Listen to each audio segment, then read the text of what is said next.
Emanuele, can we speak about the ambition, the artistic ambition of your grandfather? Well, a pretty good question.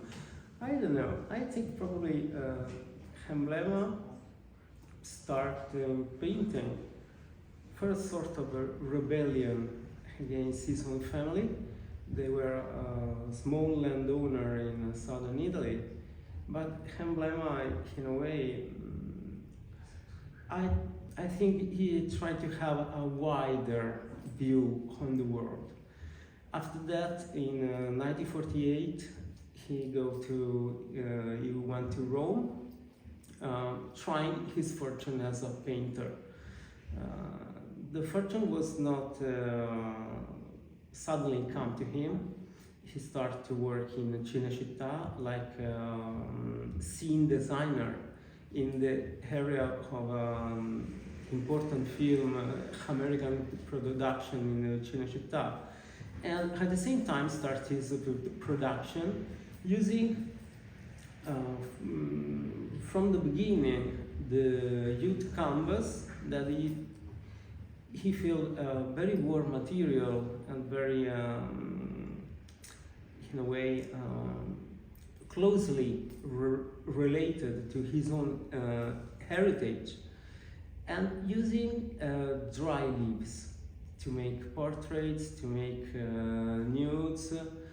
And at that time, I think his ambition was just to be recognized by the people. A way to say, I'm here, I exist. I can do something.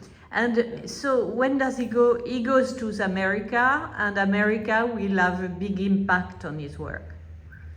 Well, I think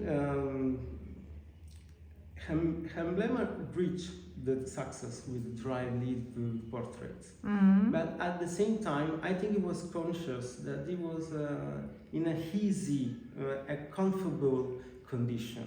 Because in Italy at that time there was a neo-realismo, and Emblema was perfectly fitting inside the stereotype of the guy coming from the rural part of Italy, coming to the city, and coming to reach the success.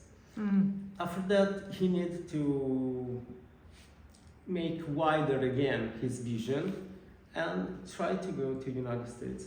I think that he stayed for 2 years. For 2 years the first time. And he will have crucial encounters.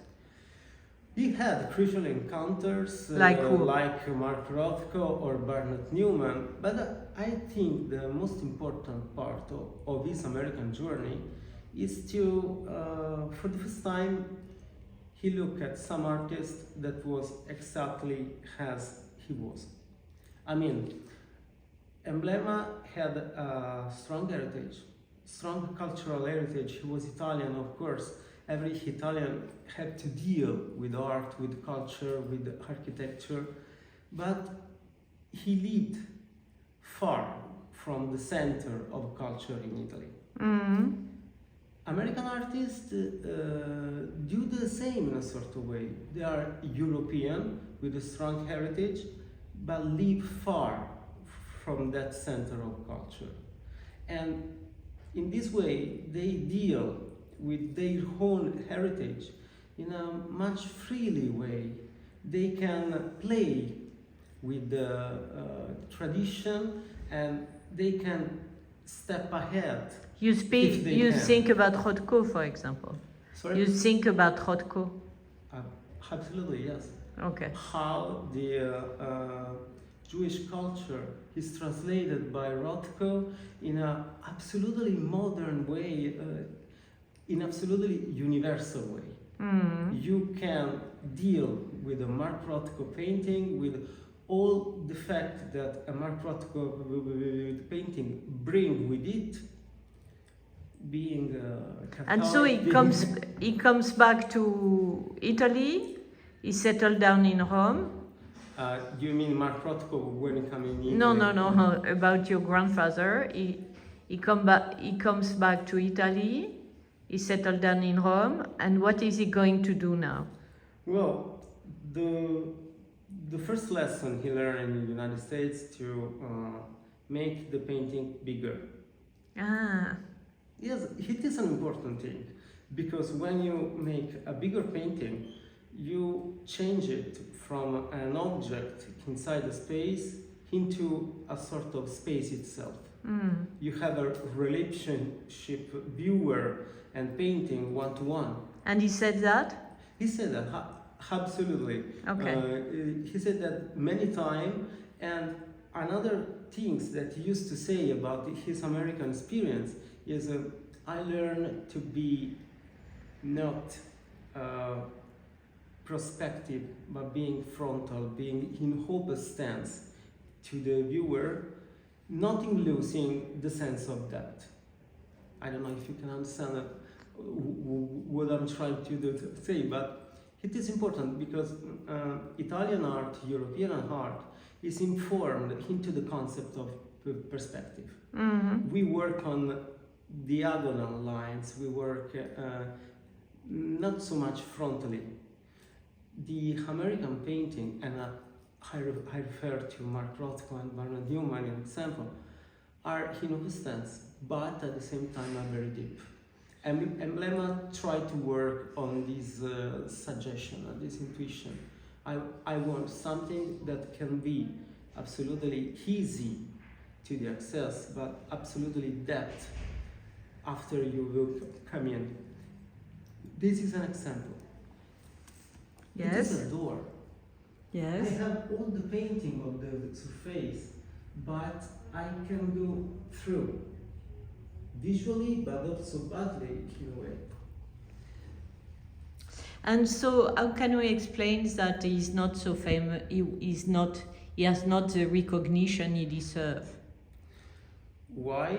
You're asking me why? Well, Emblema career was strange in a way, because during 70s and early 80s, it was a well-recognized artist. I have to say, he had In Italy. In Italy, yeah.